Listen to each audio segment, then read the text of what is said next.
time to talk about luxury cruising. From sweet so sweet to ship's elite. Come explore the world in style with me on Luxury Cruising, the podcast.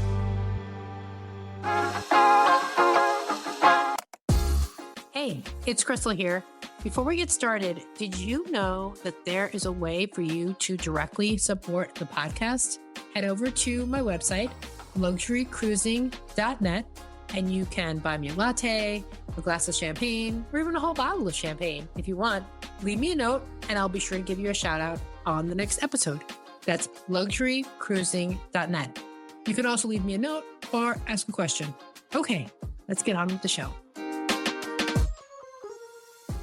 Hello. Welcome back, everybody, to Luxury Cruising. I am so excited to invite and to have my guest today, Dr. Gretchen Green, who is going to talk to us about her Ponant trip to the North Pole. And I will just, before turning it on to her, I will just say, or turning it over to her, I will just say, I heard about this trip in the planning part of it, and then after she came back, and it was amazing. You are sure, even if you think like you have no interest in going to the North Pole, you think I'm never going to take this kind of trip, you really want to listen in because this is such a good story. So over to you. Great. Well, thanks so much for having me. And as you said, I'm now a retired radiologist, actually. I still do lots of other things with teaching physicians, but I've been a radiologist for over 20 years. And in North Carolina, and I've been a lifelong traveler. My mom is retired from a major airline, and so I grew up standing by and grabbing whatever seats we could to go around and see the world. So that's my kind of viewpoint, and that's kind of how I do my life is, looking at where are the destinations and what's going on at that time.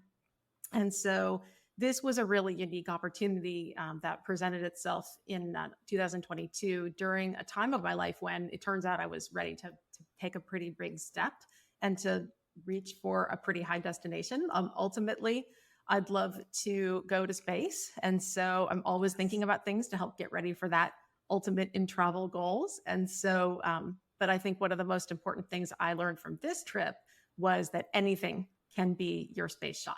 It doesn't matter if it's something big like the North Pole or, a trip around, your town. It really comes down to how you put yourself in the middle of that journey. Yeah, absolutely. So it's so fun too, because this is the first time we have pictures. And so for any of you who are just listening on a podcast platform that doesn't have video, you may want to jump over to a video or jump over to YouTube in order to see these amazing pictures. Yeah, great. And so I'll try to kind of narrate a little bit. So we're going old school here. I feel like I'm getting my clicker out and doing the slideshow from back in the day here. So your school, like what I did on summer vacation presentation. Yeah, because I can, I'm old enough. I remember actually doing actual slides. So, the kinds of the light bulb and film. Yes. Just like my radiology career, I started out, we still had actual film, which is why we call it films, but yeah, all digital now. So, all right. So is this displaying okay, Krystal? Yes, we can see it beautifully. Thanks. Awesome.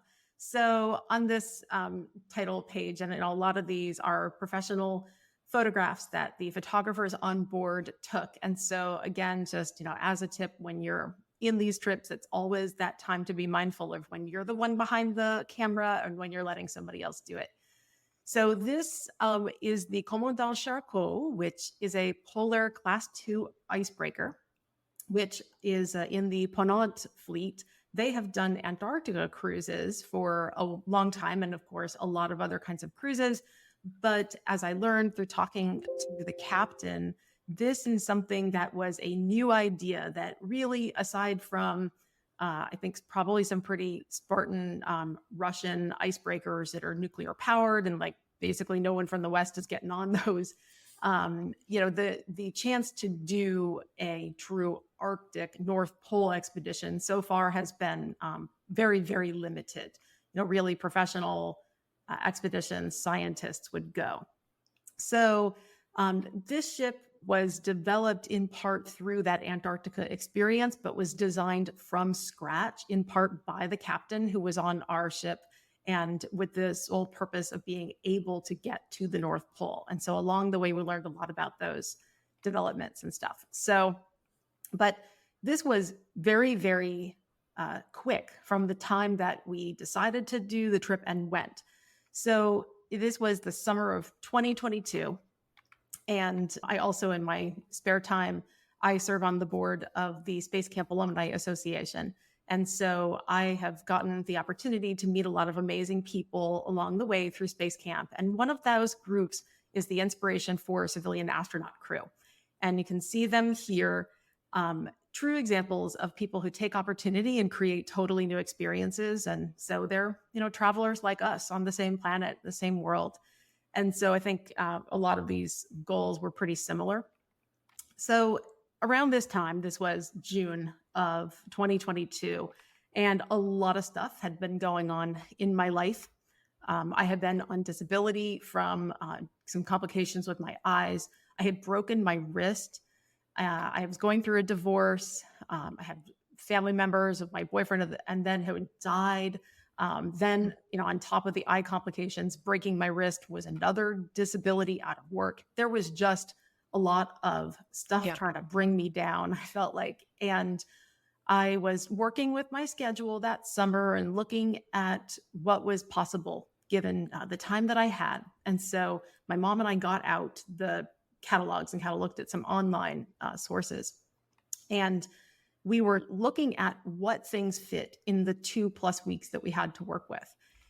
And let me just interrupt you here. Were you specifically looking for like an adventure, or were you just looking to like get away?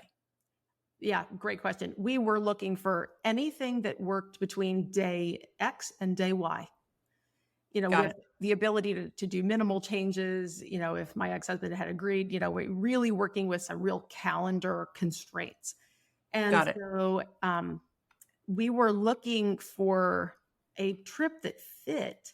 And then as we started going down that list, what we found was that there's lots of Caribbean cruises. We're looking at predominantly cruises at this point. So, lots of Caribbean, there was some Europe. And because we've had that opportunity to travel before, a lot of things were looking familiar, and they weren't necessarily things we needed to repeat. And then as we looked, we saw this opportunity to go on this North Pole cruise with Ponant. And so, this is me, my broken wrist that was then, repaired surgically, did a ton of rehab. And so I said, what would be really crazy is to try to go on this trip to the North Pole. And I knew there would be opportunities like maybe sea kayaking that would be just throwing in the face of the things that I had not been able to do, and was kind of a recovery and a victory from all. Yeah, totally. But there were so many unknowns. So first off, we didn't even know if the ship could get to the North Pole because it had never done it before. Even the cruise that was going on when we booked, they had not reached it. So we didn't know if we were going to get there. We didn't know if we were anywhere along that route, what we would do if anything went wrong. We didn't know who would be there. We didn't know the languages. We didn't know if we would get seasick or have physical difficulties on the ship. And COVID was a tremendous unknown at that point, especially at cruise. Yeah. And this is a cruise where they're all sea days. Yes, we did tack on some time at the end to do some more things around Longyearbyen, and other Arctic destinations. But for the most part, you are truly confined to a ship 24/7 for the entirety. So I started doing all this reading. I thought, okay, great. I'm going to read a lot of books about people who tried to go to the Arctic, and all of them end really badly. It's all like this category, like, how do you die trying to go to the Arctic? And it's amazing how many different ways, but all of these books said the same thing. People were all dying. They died of lead poisoning. They died of scurvy. They got marooned in the ice for 2-3 years. Wow, that's really... So it's not your usual travel reading either. Yeah. So this was the proposed route. Nice straight line there. You'd go from Paris to Longyearbyen, which is the highest northernmost inhabited place in the planet. And then from there, this line just makes it look like you just kind of like go back and Easy forth to the peasy. North Pole. Yeah. You know, And I remember when we were talking about it that you said that at some point you get so far away from land that, if there is a medical emergency, the helicopters are not getting to you. Like it's that far away. Like, and I don't think that is really in this picture. I don't think that you really get a sense of that. I don't know what the land mass is, or if that is a land mass, that sort of grayish area to the left. Is that like Greenland or Yep. Can you see my arrow? yeah, it Okay. seems so close, but really it's not. Exactly. It's very distorted. And we'll see on a map later just how this viewpoint is unlike anything we ever look at on a map. Yeah. So yeah, this is the top of Greenland, and it make it looks like it's just a little ways, but you're dealing with hundreds of miles here, and this area looks blue. It makes it look like it's water. It is water under the ice. Yeah. So, I think this is kind of emblematic of a lot of things we do in life. We look at this and we think, right, you go there and you come back, and that's what it looks like. And then the reality hits. Awesome. And so we did not know every day. So we got on board, planes, trains, automobiles, got to Longyearbyen and got on board the ship. And every day we had all this scientific equipment that we were watching. We were constantly watching this longitude and latitude, always looking for how are we getting to 90, because true north is 90 degrees in all directions. Yeah. And so that's every day. It was hanging over us, and the crew, we were always going. So this is Captain Patrick Marchessault. I had a wonderful time talking with him. His wife and two of his daughters were on the cruise as well, one as crew and one as a passenger. And she is just about my daughter's age. And so that was really fun for my daughter as well, to kind of hang out with the captain's daughter and learn a totally different lifestyle. Yeah. But I asked him, I said, why'd you want to go to the North Pole? And he said, yeah, because we wanted to make a ship that could do it and have some fun and do it in totally new ways. So it was pretty cool.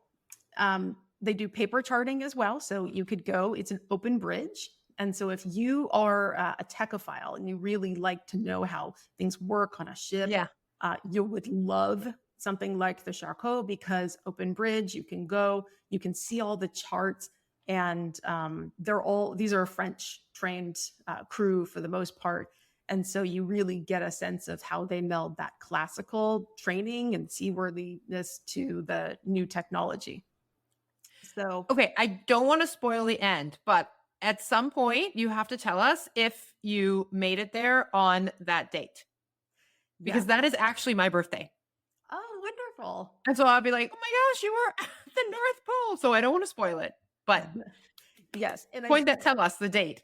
Absolutely. Yes. And because we do, we don't want to go the whole time and did I go or not get there? We got there. And so, but this was again, the open bridge where you've got passengers and our expedition jackets, the captain, the crew, again, with COVID, a lot of masks and precautions and things.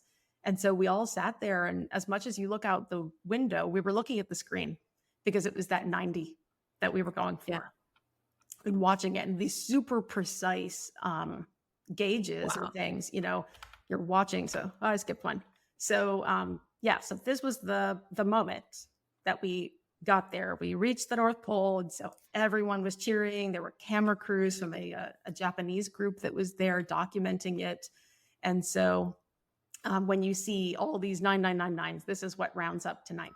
Yeah. The boat, can pivot. It's so precise. The boat pivots on its anchor, and you're still at 90 north. Yeah. Awesome. So, yeah. And that's really when all the fun really began. I think the crew was very, anticipatorily awaiting for this moment. And so the crew, as soon as we got there, the crew broke out flares. They immediately threw a party on This Is the I think I would have been crying. I legitimately think I just would have been crying. So good. Yeah. I mean, I'm going to be crying now just saying some of them. So, but yeah, to be there with my mom and my daughter who are here, we're in the front, to be there with them. It really was the pinnacle of any of the travel that we'd done. And I knew that for my daughter, this was going to be something that, as a gift, that I could give her an experience like this that would really be priceless. Yeah. And so, lots of fun things like this. They, did these photos, they flew the flags, they played music, and then the crew really started having a great time with this. This is the helicopter bay, and it has an elevator that it brings up the helicopter. And they put out this entire table with Veuve Clicquot is the house champagne on the Charcot, and all the macaron, everything fresh made, the pastry chefs. I mean, the food, which I'll show a couple more pictures, unbelievably amazing. So just a party with a celebration. The crew just worked so hard to make this experience amazing for people. And it was really fun for them as well to be there to achieve a goal. It's not often that you're traveling for fun for a goal, but we really were. Yeah. But that's beautiful. Oh, those macarons, I can only imagine. So probably that perfect consistency, right? Of like crunchy on the outside and gooey on the inside and amazing French taste. Like, oh man. Yeah. In the middle of not in the middle, like at the North Pole. Exactly. And so, it was always kind of a game, what flavor was that macaron? And did I have that one yesterday? And what, is this my 14th today or what? Yeah. Just enjoying. And again, the high versus low tech, these beautiful digital displays and here, when you get some labels, you can start to understand this perspective that, the US is over here, Canada's on top, Greenland. And then, every day our bubble would go a little bit further north. You got Russia, China over here, but just a totally different. Yeah, it's very different perspective. Yep. So we got there the evening of the 28th. The 29th is when we actually got to disembark. And these Danish school children had made these wooden boats. And so they lined them all up here, and they are going to be geo-tracked around the world. So if anyone sees these little boats, they have numbers on them that the school children put and decorated. And so you can go back and trace according to this website. And so do you have the website to be able to trace them? Probably in my notes. I did a journal. But I haven't gone back to kind of look at them, but that was the purpose of the little boats. Otherwise it was leave no trace, just with Antarctica stuff as well. But a very dual crew. So the boat has both a wet and a dry scientific lab, a whole complement of scientists who were there solely to do research on the ice and the polar cap thickness and the weather conditions and looking at different equipment and things. So that was really fun, was being able to see their presentations and to, focus on the crew's aspects. There was entertainment, and then there was the scientific outreach and agenda as well. Did they have did they do either once a day or twice a day, a talk? Especially since you have sea days and you have so much time, were there times where here, let's hear about, I don't know, the polar bears, or let's hear about, the evolution of Arctic ice or something like that? Yes, exactly. So each of these scientists had their own niche. And so someone would talk about marine life, or like you said, the polar bears. I now know, and they were offered in both French and in English. And so sometimes, depending on the timing, I would go to one of the French talks, and sometimes I'd go to the English talk. And so I knew a lot more words for ice in French than I ever thought I needed to know before. There you go. But so this scientific crew is really important, as with going to any kind of unusual environment. They went out first, they scouted the area, they first made sure there were no polar bears that would attack or be disrupted by our presence. And then they set up a perimeter. And basically, they go around, they mark a big perimeter. And a lot of these areas that you see, they look like water, but they're frozen water. Even though this is the ocean, the ice is fresh water because of the way that the salt leaches out during the freezing process of the ice cap. So that's cool. Just in terms of experimenting with it, we said, okay, well, what does it taste like? So we, ate a little of the Arctic ice, and it is fresh water. And just, this was pretty fun in terms of just that day. We had so much anticipation. And yet, as we prepared to go out onto the ice, we just said to ourselves, okay, now we get to go play in the snow. Yeah. And Yeah. The Arctic snow. Amazing. yeah. And it That's was a beautiful picture. Oh, I love that picture. Yeah, I took this just from around the perimeter. So we all just went out and went in a big circle. We went out in the morning. It was not freezing cold. So I worried a lot, and I leaned on a lot of women physicians who had done like Antarctica trips and expeditions and things, and said, what am I going to wear? How do I keep warm? How do I be comfortable to enjoy this experience and not freeze my fingers? But it was about 31 degrees Fahrenheit. Yeah, that's not bad at all. Very tolerable. So we had just easy layers on our expedition jackets that are these orange jackets. And they did have us wear life preservers because of the potential risk of falling through. So yeah, we got to walk around, play on the ice. The conditions were different parts of the ice, even in a very small area.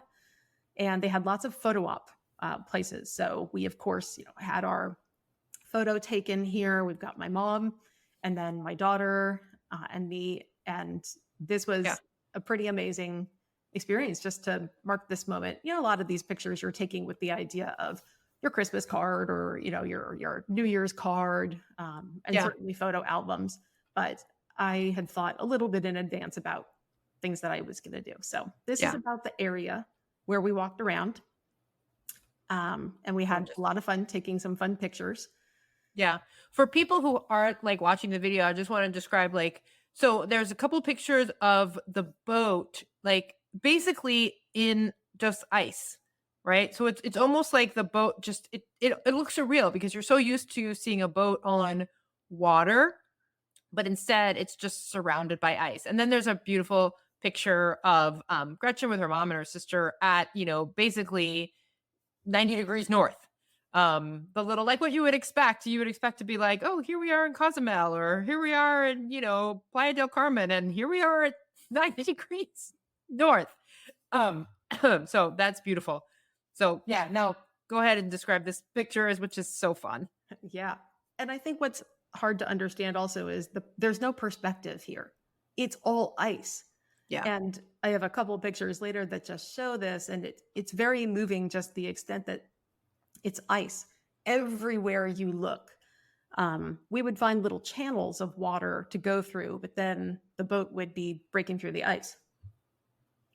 But and this one, so we have a picture of us here at the ship side where they've put the gangplank down, and again, French style, they served blini and caviar on individual serving spoons. And, put on their chef's hats and everything. Again, the signature Veuve Clicquot champagne.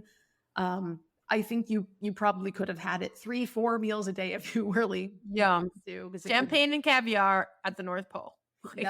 Doesn't get better than that. It does. And, my mom is here. I have a picture of her enjoying her caviar. And, for me, thinking about her life and what she has grown throughout her life to make something like this possible. Again, just a total win and something to really celebrate. What a gift. What a gift. A question about the expedition jacket. Like, were those provided to you? I mean, everyone has the same one. So I'm thinking they were provided to you. Yes, they do provide the jacket. The guests all have orange, and the crew have other colors, in part also because they always need to see us in case you ice, or just so you're the most visible. Yeah. We did have Zodiac expedition. So this wasn't only to the North Pole. We also, because Captain Charcot and crew did such a wonderful job of getting us there and then back, we had additional days to go around those islands and to explore different areas. So the visibility of the orange jacket was important for being in these places, which, again, they're mostly gray. There's not very sunny. And so it helps you stand out for the topography and everything. They're very comfortable too. So nice. Yeah. The Charcot the ship was named for Jean-Baptiste Charcot, who was an Antarctic explorer. And he took this fabulous photo in 1904 when Charcot was on his ship Le Français, and they were exploring Antarctica. And yet again, this history and this French style that they're sitting on these wicker chairs next to this beautiful masted sailboat, exploring even with their glassware and their wine. And so again, having some fun, they staged this same photo, but with the Charcot in the background. And so Love it. everybody had fun taking pictures, reenacting the same photo. Yeah, I love it. That's amazing. So we did wonder, what would you do if something went wrong, but honestly wouldn't think too much about it. This is the cute little helicopter, cute because its job is mostly to scout the path for the ship. And it's very weather dependent. So if the weather isn't great, the helicopter isn't flying. And the helicopter's range is too short to get anywhere to bring anybody away. So I think what maybe nobody said, and we didn't really ask, was if something had gone wrong, if there's truly a medical emergency, there was no evacuation possible once you reach an area that's out of the range of even military helicopters. But this helicopter at least kind of gives you the feeling that maybe there's an option, but really it was used for scouting and for picking the best path. But again, like you said, we really fun lectures where they would tell us very happily all about, the helicopter pilots and the engineer would come and tell you all about the helicopter. Yeah. And, why did they design it this way? Because the people who were on the ship, on the Charcot, were the ones who built this for this job. And so hearing the thought that put in their expertise that was going into this was also pretty fun. So again, like if you tried to map a destination like this, and if you put into Google Maps North Pole, it's not in there. It doesn't show up. No. Yeah. So you don't really get the sense. It was only coming back. We had dinner with one of the scientists who had spent over a year on a mosaic expedition to the Arctic previously. It was only as we were returning, it had this sense of relief, right? I mean, as exciting as it was a relief also to be heading back home. Totally. Where he had known from his time on this mosaic expedition that there was no way someone could come get you. It would be 2 weeks staged with doing depot caches of fuel and supplies just to leapfrog any plane up there. And wow.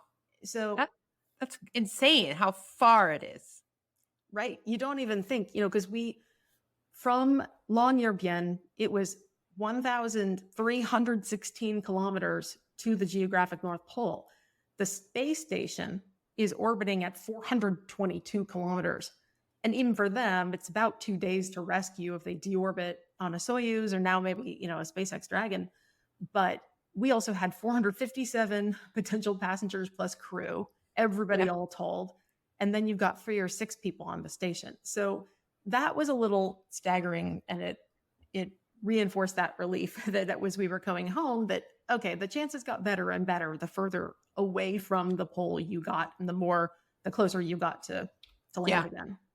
Yeah, that is an astounding statistic. You are essentially 3 times further away from land than the International Space Station is from Earth. Like that's insane to think about. It's staggering, really. Yeah, there are still places on the planet that are harder and less forgiving even than space. And that's I think why there's so much oceanographic research that still is relevant to inform that. So now they had plans, right? We had custom designed shelters, and the crew had a plan if something did go wrong. And Captain Charcot will tell you all about all these different things. Again, also because they wanted to problem solve to help avoid getting into anything like that. And so they told us some of the design features of this ship, which again, like if you're into cruise ships themselves, like you would think this place is super fun because they actually designed these propellers to be able to turn 180 degrees. So they don't just turn, the propellers themselves don't just turn and propel you forward.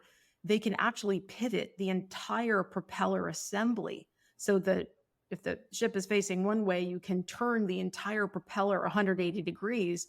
If they got stuck in the ice, they then turn the propeller, and rather than using it to push water, it would churn up the ice like a blender. Oh, wow. And so that Wow. Yeah. kind of thinking is just, this is the kind of Yeah. problem solving and thinking that was so fun to learn about from the people who helped design Yeah. the actual ship. Yeah. That's amazing. And you don't get the sense of the scale except if you look in this photo at the bridge, or this may be an observation deck. You can see a person, and then you look down at the deck where there's two spare propeller blades. Oh, yeah. Like, Oh, and they have spares too, like redundancy. It is. It's a lot like space, like redundancy and checklists and all that. So yeah, that's amazing. yeah. We didn't know who would be on the ship, but it turned out to be a French dominated population of guests, but also with a number of international groups. There was a group of Japanese tourists who were filming their expedition. And so a lot of people, but very few Americans. So just a handful of Americans. We calculated that in the total number of United States visitors who would probably visit the North Pole that year in 22 as tourists was probably under 50. Wow. Yeah. Under 50, you kind of under 50? Under 50, about 50. We estimated based on the numbers about 50 Americans would get to the North Pole that year. Yeah. Yeah. So a very, small ship, but very spacious. The fittings were beautiful, and just more about the guests. Lots of different languages were spoken. Most things were spoken either in French and in English. So we would first be woken up at 1 a.m. from an announcement from Captain Charcot that in French, there's a polar bear and 2 cubs over on the right port side of right starboard side of the ship. Yeah. And then the announcement would follow in English. And so, very international. And I guess since it was 1 a.m. in the summer at the North Pole, like it was still daylight. Yes. So you could go see them. Exactly. So very little, like basically no night, because we were there practically at the summer, almost at the summer solstice, being in July. But but a lot of gray. So very few sunny days, a lot of gray, but long days. Yeah. We were not sure how we would feel on the ship. The food, the picture of the food, y'all, get on YouTube. Like, this is amazing. Yeah. And so we were a little concerned about that, but we didn't have to worry. We were never seasick. We never felt remotely seasick. And the French food was absolutely unbelievable. Remembering this was a 2.5-week cruise at sea with no reprovisioning. And so again, amazingly creative, just highest level French cuisine. Anything you could imagine was around, and we ate all of it. So, beautiful seafood. They would do very inventive bars. So, they do a seafood or a raw bar with these huge tins of caviar. Again, there was, and foie gras. There's simply no limit to that sense of luxury from the food and the service. Yeah, amazing. What was we talk about service on this show all the time. So clearly on a French ship, you're going to have amazing food, but what do you think was a standout about the service? Because you mentioned that. I think the psychology of, again, being in such a merciless environment just has a psychological effect on everyone that really demands a top level crew, because everybody was in this together. We're, on the same boat, and yet in an environment that had no tolerance for anything going wrong. Yeah. And I think that keeps everybody on their toes, and it made for a very cohesive crew that was all dedicated to working and serving in an environment with those external challenges, and yet using those, I think, as a springboard to enjoy those moments even more. Yeah. Amazing. Yeah. Just every day it was, the dining spaces are gorgeous. You have these beautiful backdrops of the ice, and never, even though it looks like, oh, well, it's all just a bunch of white cracked ice, it's absolutely mesmerizing. It's endless. I mean, you can see from that one picture, like it's just an endless sea of ice, which to me, as someone who loves to be on the water, like I could have probably just sat at that window for hours, mesmerized by that ice. And then are those fava beans? Like looks like you've got some like a beet salad with fava beans and maybe some calamari rings, like, and some prosciutto. Of course, a beautiful French baguette that looks like perfectly made. It's the Yes. food. And the butter, which I took pictures of, again, with very limited time beforehand. I didn't have that much research time, but one thing that I read about was the butter. This is some cultured French butter from a little farm in the countryside, and Yeah. they have unsalted varieties. My daughter, I think, could eat bread and butter all the time, no matter what. And that was something that every time we just enjoyed it and said, "Oh, what kind of bread are we having today with that amazing superlative butter and the Wow. French cheese?" Every day it was just like, "Oh, have we had this cheese before? What was this one pairing with now?" So again, if you love, and they did lots of different foods, certainly they'll do, Indonesian crew will do Indonesian specialties, Asian specialties, Italian, but definitely a French bend towards the food. Yeah. Amazing. That's beautiful. Yeah. It may have spoiled you for butter for the rest of your life. Like, oh, this butter's good, but not like at the North Pole. Yep. Yeah, for sure. The landscape, again, so many places on the ship are designed to really take it in. But the helicopter that goes out, and then they would show these pictures to us. So as you're going along, it's like you get to see your real-time slideshow of the photos that the photographers had taken each day during the trip. So it's like you're already enjoying the aftermath, but during. We helped a scientific expedition that had attempted to reach the pole but was unsuccessful. And so we basically gave them a tailwind. They followed us in our path as we cut through Yeah. the ice. Yeah. And so we had this companion of this ship, this conference ship that would follow us and use our path to get. They managed to get to their destination. The crew came on one day and had dinner on board, and so just a fun Yeah. thing. Very nice. Oh, polar bears. Yeah. Yay.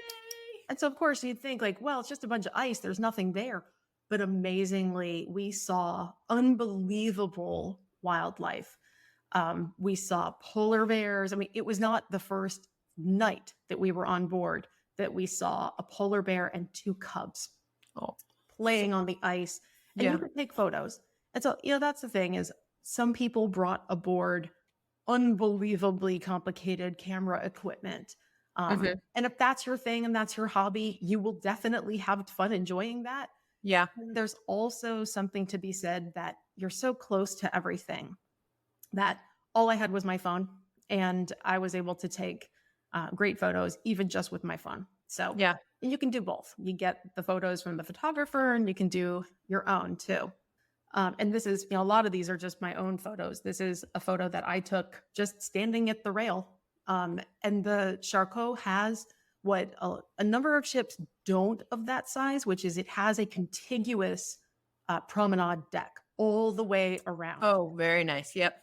And so being a runner, although the conditions, they weren't terrible, but they were not fantastic for running outside. Mhm. And I have a picture of me later being on the treadmill, but you definitely can walk or run all the way around the perimeter of the ship, which is great. Again, when you're trying to follow wildlife, Yeah. or like whales. We saw I don't think I have a picture in here, but we had unbelievable sightings of whales right next Wow. to the ship. Yeah. Wow. So, and you could just see the ice. I was not prepared for how much motion and sound and vibration there would be from breaking the ice. I don't know what I thought beforehand, but it was much louder and unpredictable than I thought. The ship Was that disturbing at night when you, because I know for me, like always being sunlight, like never having darkness at night, like that's tough for me. But then also, could you hear the ice breaking up at night? Yes, Did it ever wake you up? it did. And we didn't sleep that well a lot of the nights because the ship was heaving. I mean, the ship would it would groan. It would try to, Yeah. it almost felt like it was trying to come up on top of the ice and then come down on top of it. Got it. Yeah. And you could just, Not a deal breaker by any means, but just so people know, like, hey, you know, You're going through the ice. You're going to hear that. You're going to hear something. Right. And so there's a lot of motion of the ship when you're doing that. Because as you look, over the ship can go through ice up to 3 meters thick, which is impressive, but it's very active. And so this is not your fair weather Caribbean cruise. But again, I brought sea bands. I had, 2 forms of Dramamine, did not need it. We felt very, very comfortable. Yeah. But, every day it was just this countdown, and we would spend a lot of time looking over, and we took a lot of, I'll see if the sound works here of a video.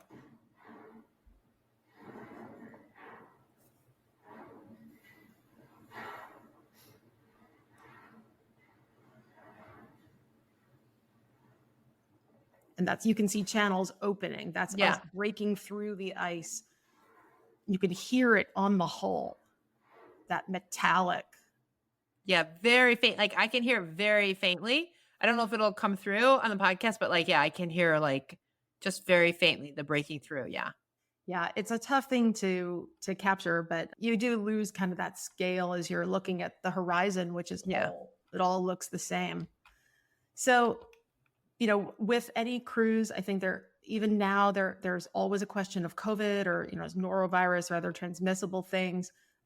We were asked to quarantine 2 weeks. Vaccinations were mandatory, and we tested immediately before going on.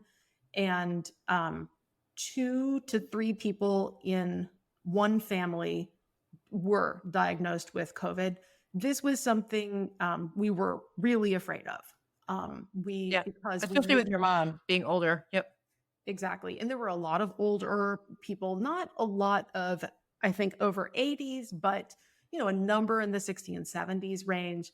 And we just knew we were on the most confined space possible, again, with no rescue, with, by definition, completely limited resources. And so we were very concerned and cautious about that. Everyone was required to wear masks everywhere. And then, got through that first incubation period. And then the 2 or 3 people were discovered to have COVID. They were quarantined in their rooms. They recovered. And fortunately, everybody else was fine. The crew tested continuously. So they really did pay attention because, again, this is completely unforgiving. But it turned out to be okay. So that was a relief. So, but again, I have a photo of one of these whales, these humpback whales. It was unbelievable that they were so close, and you could, again, just reach over the side with your phone, take a photo of these amazing creatures. They would go under the boat. And so having that promenade deck where you can go all the way around and stuff, we could see everything. And the temperature, again, scarily so, very moderate. You can see this guy, I took a picture. In his robe. Yeah, he's standing there in his bathrobe, like he came from the spa. And then people in their expedition coats. So very comfortable. And, my personal victory for this was that we got to different islands around Longyearbyen and the Spitzberg place, and we were able to go sea kayaking. And so I sent photos of my daughter and me here going sea kayaking amongst glaciers, back to my orthopedic surgeon and my physical therapist who'd done my rehab, just to help them look, what you do really makes a difference. And you help people like me go and have these amazing experiences and share them with others. I did a lot of treadmill running, again, because usually the weather was not as fun to be outside. And it was, I actually kind of brought me to tears again with this beautiful landscape. I decided at the beginning, if I was going to eat French food like that, I had better run a 5K every day in the Arctic. And so this became my goal. Every day in the Arctic, I ran a 5K. And I sat there and I counted the number of physical procedures that it had taken me to be able in my life at I wasn't 50 in that, so I was 48, to be able to be doing this physically and to be able to have created the resources through, my work, my service to others, my business building and earning income, that gave me this experience. And it was very breathtaking in that environment. Yeah, definitely inspiring. Definitely very inspiring. humbling. Yep. And so I put together just a couple thoughts on ways to be in the trip when you're on the trip, is to really enjoy things that are totally new to you. Even a snow room. I had never been in a snow room before, and the ship has both a sauna that looks out over onto the water, and also this snow room, and you alternate back and forth, and you rub the snow on, and then you can take the showers and then go back to the sauna. So something very new that we did. They do offer something pretty unique, which is a polar plunge, where you jump in the water. And because we had very little time to prepare, only a few weeks, you had to get an EKG. And so I simply could not fit. I could pack my clothing or I could go get an EKG, but I didn't have time for both. So I did make the choice in advance not to do the EKG and to not do the polar plunge. Mm-hmm. But then on board, when we did various things, they started giving us patches. And then like the Girl Scout in me realized that I was one patch short of the whole expedition 4-patch series. And so then I had a little bit of FOMO. But again, I knew that in advance, and I was prepared to say afterward that I had chosen not to do it, and that was okay. Yeah. But just a couple of things on the ship. This is one of these areas where they stage you. They have an area for your expedition gear. They have special boots you wear. They were very comfortable. And they would set up. So this is a setup of hot tea and mulled wine. They have a water bottle system that has purified water, which is fabulous throughout the ship. Yeah. And so we made snow angels instead. We said, no, we're going to go watch other people go in the water, and we're going to make snow angels. So we felt we left our little mark. And I have here's a video of a woman jumping in. They put you on a tether. They put you on a little harness. And there is a safety diver in the water. For sure. And that was it. But people got great pictures. And then this warming tent had drinks and snacks and towels. And so again, the shots, the photography, I think when you're in the midst of this feeling is like, I got to get all the shots. The pros are going to do that, and they're the ones who can get the National Geographic shot like this, What I wish I had done, however, is they did portraits. They would do a private photo shoot that you could pay extra for. Yeah. And you've seen a couple of the photos of my daughter with the fur lining of, her expedition coat and everything. I kind of wish I had a headshot done of that with me in the Arctic, like looking Arctic-y. But maybe in my mind, it wouldn't have looked like I imagined, but I might have tried that and had some fun.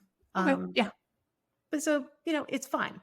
But it was amazing. Again, that first day we saw the mother polar bear and her 2 cubs. That's such a cute picture. This is a picture for people who can't see it. This is a picture of the mother polar bear with her 2 cubs. It's amazing. Basically going to get like a drink of water.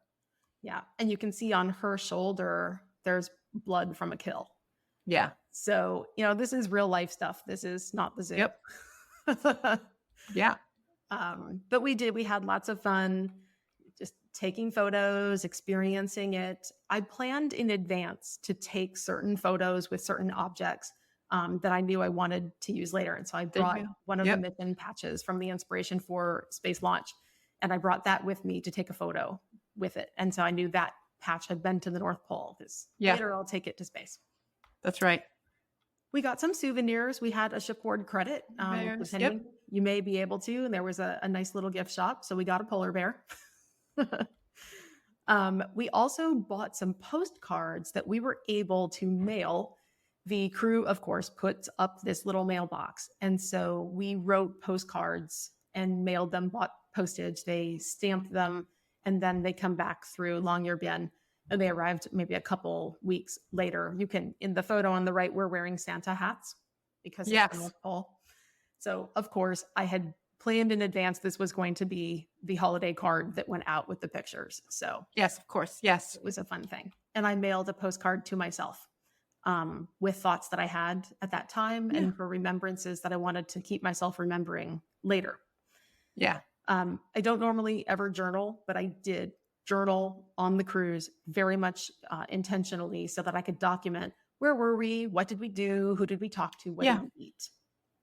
So we made some fun friends, including the captain, his wife, and one of their daughters, Kiara. And so Julia, my daughter, and Kiara, the captain's daughter, got to hang out and share that experience together. And I think Yeah. that's a really unique option, especially of a smaller ship. Again, we had lots of time on board, so we made travel traditions, and it was kind of fun lining up our macaron in ways that Yeah. looked like the checkers pieces. Yeah. So the staff get to know you. They get to know what are the drinks you like. What do you like your afternoon cappuccino? Beautiful. Yep. Beautiful. That's the beauty of small ship cruising, is the crew really gets to know you. Exactly. Even to names and everything.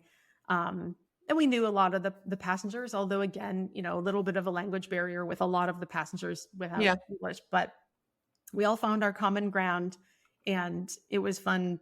We had, parties that were specifically, again, designed like we're going to have a polar party, and everybody would just go dancing. Even though Yeah. there's no on the deck, you've got crew who are dancing in high heels and those who are dancing in work boats. So the goal just to have a lot of fun. Props for that crew member that's dancing in her stilettos. Yeah. Yeah, it's impressive. I Yeah. was in my boots, I think. There were zodiac trips, so we got to go and see walruses and glaciers, and so it's Yeah. very humbling. I can only imagine what it'd be like to see a walrus like in person, not in a zoo, just out there in the wild. Like, that's crazy. Yeah, whole colonies. They're very smelly, very grunty, very loud. Yeah. But yeah, really cool. We had a lot of interesting hikes that we could do. The landscape is so different. So I have a Yeah. photo here of one of the Arctic islands that we had stopped at to do a hike. And it's one of those fun things where you can touch the clouds. Yeah. So the difference, this is our map on the left, and you could buy the photo of this, and then I had it printed on canvas, and I have that in my living room now. It has Yeah. our dates. We went to the North Pole, July 29 of 22 for the day. We got there the previous evening, and the actual trip Yeah. out of Longyearbyen is very windy and meandering, and then the return is not the same. It Yeah. was this orange line that's then going, and we were able to go to all these different other stops around Longyearbyen, and so see really now I can check off an Arctic cruise also, because we were fortunate to have the opportunity to see these other areas. So, And that's part of Sweden, right? Longyearbyen is part of Sweden or Norway. I don't remember. Okay, we'll have to look it up. Without saying the wrong thing, I'm sorry. Yeah. I do know that there's an international presence in Longyearbyen. I don't remember the control over it, but there's a lot of internationals for different mining, I think, and oil interests. Yeah. There. So it's an interesting place. But in reading all of these biographies, these autobiographies of people's journals and things, as they were going to the North Pole, there's a room that has an indoor pool, and it's a very small pool, but it's indoors. The ones outdoors, I think you might have a tough time convincing yourself to swim in. Yeah. They did have different temperatures of pools. So they're there and you could do it, except there were conditions in which those were closed. But then the indoor pool, almost like a solarium, I had floor to ceiling windows, and they had a beautiful tea bar. So they would come in and you could have a pot of all these beautiful loose leaf teas. And so I would drink potfuls of jasmine tea and read my book and just watch the ice go by. And I loved this quote by DeLong, who is an Arctic explorer. He said, "I believe my resolution increases," he wrote his wife, "in direct proportion to the difficulties thrown my way." So again, as I reflected on the things that motivated me to go on this trip, that sentence really rang true with me also, that we can't run away from the challenges, instead run toward them. Amazing. That is absolutely amazing. An amazing trip. Well, Thank you again so much for sharing it with us. Yeah, there's a picture of your victory that you share with the captain. And not something that a lot of people are going to do in their life, and I mean, certainly on my new bucket list, but I don't know that I'll ever make it. But I loved to be able to, share this journey with you. I so appreciate the pictures and your insights. And please tell everyone, I know that you have a course that's going to be launching, hopefully around the same time that this podcast will drop. So please tell everyone about your course and what you're offering. Sure. And this was one of the things that made it possible for me to even go on this trip. I think it's hard to find a job where you can buy, this itinerary. Anyone can search this online. It's freely publicly available. It's a $40,000 starting price for this trip. So just so people kind of know where to put it in perspective. Yeah. And the way that was possible is because I have founded other businesses, including being an expert witness, where I do medical legal consulting. And also I now teach physicians and other clinicians to launch and build their own expert witness practices so that they can put their medical skills to use, but in a new way in the legal field. And that flagship course is Expert Witness Startup School. And that's available. Typically, we launch twice, maybe 3 times a year. Our next launch is January 2025. And you can find that and my other courses at theexpertresource.com.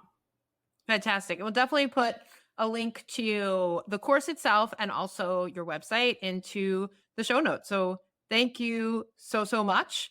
And it was great having you here. Take care, everyone. Hey, before you go, if you're enjoying this content, I would so appreciate a 5-star review on Apple Podcasts or wherever you're listening to this podcast. If you'd like to be on the show, there's a link to a form in the show notes, or you can email me at luxurycruisingpodcast@gmail.com. That's luxurycruisingpodcast@gmail.com. I hope to hear from you soon.